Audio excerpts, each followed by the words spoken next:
everyone, welcome back to my YouTube channel Only Political Science.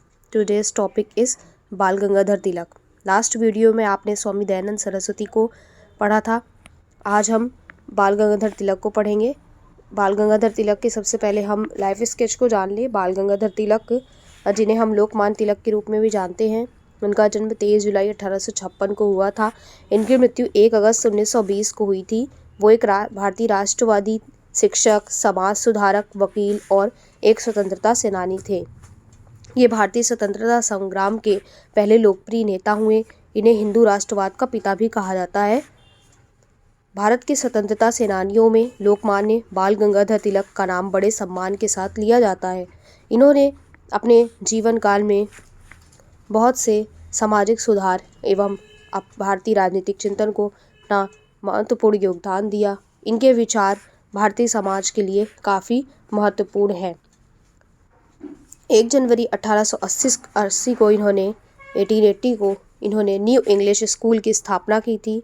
New English school की स्थापना की थी इन्होंने. और इसके बाद इन्होंने 1881 में अंग्रेजी में मराठा व मराठी में केसरी नामक समाचार पत्र का प्रकाशन आरंभ किया. ये 2 रचनाएं काफ़ी इम्पोर्टेंट हो जाती हैं, केसरी और मराठा. केसरी, जिसको उन्होंने 1881 में अंग्रेजी में मराठा लिखा था, और मराठी में इन्होंने केसरी को लिखा था. तो ये जो इनकी 2 रचनाएं हैं काफ़ी इम्पोर्टेंट है, आप लोग इसको नोट कर लीजिए. बाल गंगाधर तिलक, commonly known as Lokmanya Tilak, was a leader of the Indian independence movement. इन्होंने ये एक नेता थे भारतीय स्वतंत्रता आंदोलन के. He was also called the father of Indian unrest. Valentine Shirol ने इन्हें भारतीय अशांति के जनक के रूप में कहा था. तो ये भी काफ़ी बार एग्जाम में पूछा गया है कि किसे फादर ऑफ इंडियन अनरेस्ट कहा गया है. तो बाल गंगाधर तिलक को किसने कहा है? वैलेंटाइन शिरोल ने. बाल गंगाधर तिलक का मैंने इंग्लिश में भी यहाँ पर लिख दिया है लाइफ स्केच, आप लोग इसको नोट कर सकते हो. इनका पूरा नाम केशव गंगाधर तिलक था. इन 1856 में इनका जन्म हुआ था रत्नागिरी, मॉडर्न डे महाराष्ट्र में. तो born into a middle class Hindu family, got a bachelor's degree from Pune. तो ये इनका लाइफ स्केच है. Political life, Bal Gangadhar Tilak's political life. Tilak joined the Congress in 1890 में इन्होंने कांग्रेस ज्वाइन किया था. 1885 में इन्होंने डेक्कन एजुकेशन सोसाइटी के नाम से सार्वजनिक संस्था की स्थापना की. यहाँ उनके आगरकर से मतभेद हो गए. इन्होंने जनता में प्राचीन संस्कृति के प्रति आत्मगौरव की भावना जागृत करने के लिए शिवाजी महोत्सव, इसको भी आप लोग नोट कर लीजिए, काफ़ी इम्पोर्टेंट है. शिवाजी महोत्सव और गणेश महोत्सव का आरंभ किया. 1889 में ये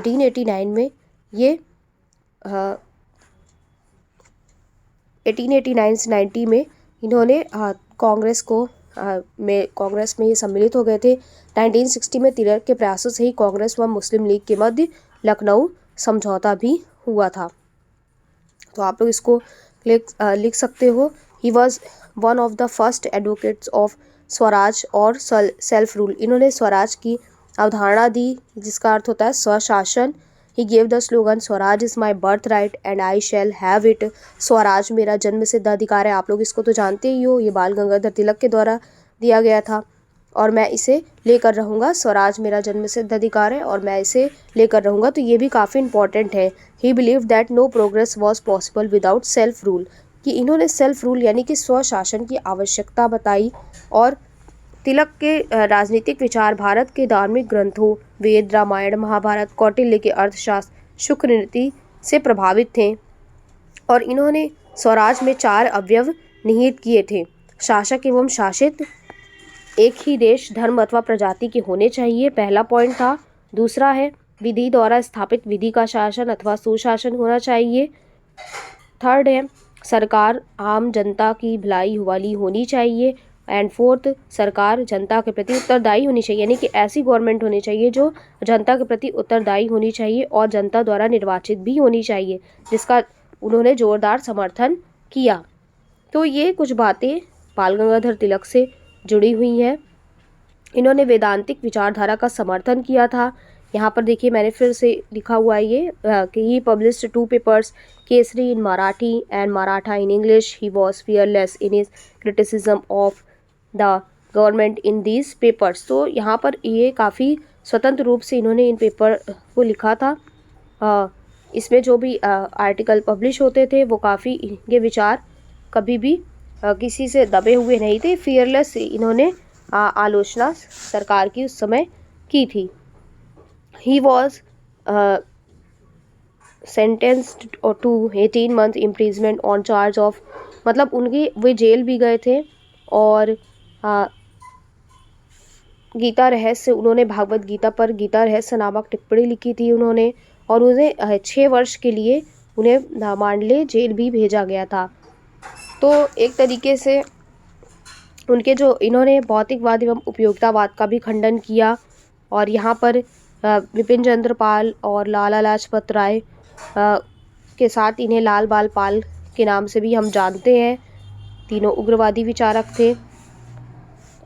ये फिर से 1916 में ही रीजॉइंड INC इन 1916। तो ये सब इनके बारे में कुछ बातें हैं जिन्हें हमें जाननी चाहिए। He was one of the founders of all India home rule league along with Annie Besant and GS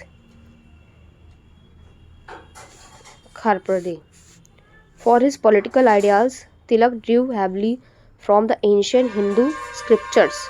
तो ये चीज़ें हमें कुछ बातें इनके बारे में देख सकते हैं। यहाँ पर मैंने फिर से मेंशन किया है कि गणेश चतुर्थी एंड शिव जयंती, तो ये इन्होंने महोत्सव को आरंभ किया था। और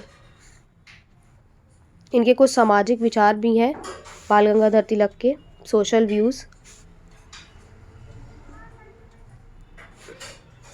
तो यहाँ पर कुछ इनके विचार हैं, लोग इसको भी नोट कर सकते हो। इनके द्वारा जो बुक्स लिखी गई हैं, books written by Bal Gangadhar Tilak, the 2 important books written by Tilak, Gita Rahasya, the Arctic home of the Vedas, इनकी बुक्स हैं, इसको भी आप लोग नोट कर सकते हो। सांस्कृतिक राष्ट्रवाद की इन्होंने अवधारणा दी थी।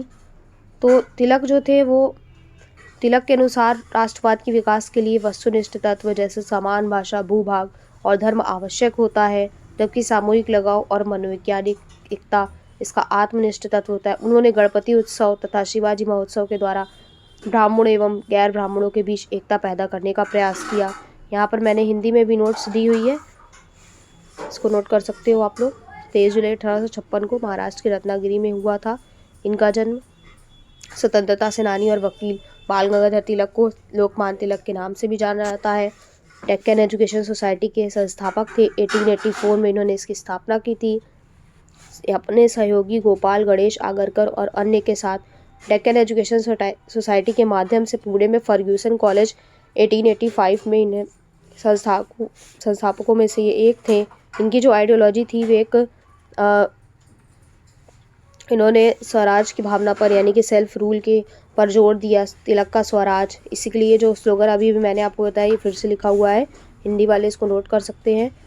एक अंग्रेजी पत्रकार वैलेंटाइन शिरोल ने इन्हें इंडियन अनरेस्ट यानी कि फादर ऑफ इंडियन अनरेस्ट कहा था, भारतीय अशांति का जनक, अपनी पुस्तक इंडियन अनरेस्ट में। यहाँ पर फिर से ये लिखा हुआ है, नोट कर सकते हो आप लोग। राजनीतिक जीवन